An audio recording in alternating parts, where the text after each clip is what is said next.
اتنی نیگیٹیوٹی ہے کہ ہماری گاڑی کی سوئی جو ہے نا اسٹارٹ ہی نیگیٹو سے ہوتی ہے. مثال کے طور پہ کسی کا فون کیا, اس نے فون نہیں اٹھایا, ہاں بھائی اب تو بڑا آدمی ہو گیا, اب کہاں فون اٹھائے گا, پہلے تو مجھے روز فون کرتا تھا, میرا نمبر دیکھ لیا نا اس لیے نہیں اٹھایا ہوگا.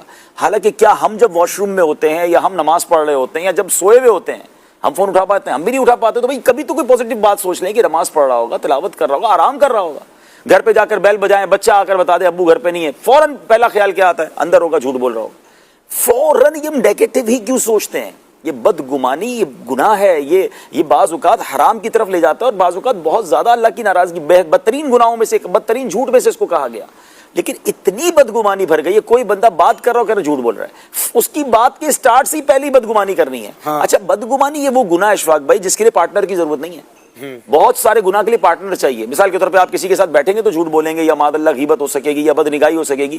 یہ بندہ اکیلے اکیلے سوچی جا رہا ہے, اور اگر اس پہ یقین بھی کرتا جا رہا ہے اور اس پر عمل بھی کرتا جا رہا ہے. صرف سوچ پر گناہ نہیں ہے, یہ بھی ہماری شریعت نے آسانی رکھی ہے, مگر اس پر یقین کر کے اس پر عمل بھی شروع کر دے کہ ہاں یہ ہے ہی جھوٹا, یہ ہے ہی غلط, اور اس کو اپنے دل پہ بٹھا لے اور اس پر عمل بھی شروع کر دے, تو اب یہ وہ حرام کام ہے کہ آپ اکیلے بیٹھ کر حرام کا میٹر چلا رہے ہیں. اچھا یہ کئی بار ہوتا ہے کہ مثال کے طور پہ کسی کو دعوت پہ بلایا, محفل پہ بلایا, یہ علماء کے ساتھ بھی ہوتا ہے, نعت خواب کے ساتھ بھی ہوتا ہوگا, اور ویسے عام مہمانوں کے ساتھ بھی ہوتا ہے کہ کسی کو انوائٹ کیا اور وہ نہیں آیا.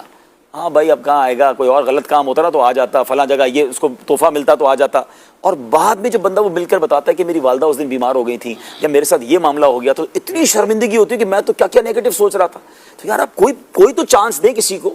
جب آپ اپنے لیے یہ سمجھتے ہیں کہ میرے بارے میں میرے عذر کو کوئی قبول کرے, میری بات کو کوئی سچ مانے, ہمارے لیے بھی ضروری ہے کہ ہم بدگمانی سے بچیں. اور آپ یہ بات یاد کر لیں ناظرین, جو نفسیاتی پرابلم ہیں یا جو انزائٹیز ہیں اور جو ٹینشنز ہیں, بہت بڑے ٹینشن سے آپ ریلیز ہو جائیں گے کہ جب آپ حسن ظن کرنا شروع کر دیں. وہ کہتے ہیں نا حسن ظن میں کوئی شر نہیں ہے, بدگمانی میں کوئی خیر نہیں ہے. آپ لوگوں کے لیے پازیٹیو سوچنا شروع کر دیں, آپ کی نیند اچھی ہو جائے گی. آپ بلیو کریں اگر بدگمانی پالی ہے نا, آپ کی نیند اڑ جائے گی, آپ کو ٹینشن ہی رہے گی. جب پتہ ہے ایسے ایسے لوگ ہیں اشفاق بھائی, کسی محفل میں جائے نا, کسی کو دیکھ کے مسکرا دیں, یار یہ آج مجھے دیکھ کر مسکراتا نا, لگتا ہے کوئی پلاننگ کر رہا ہے.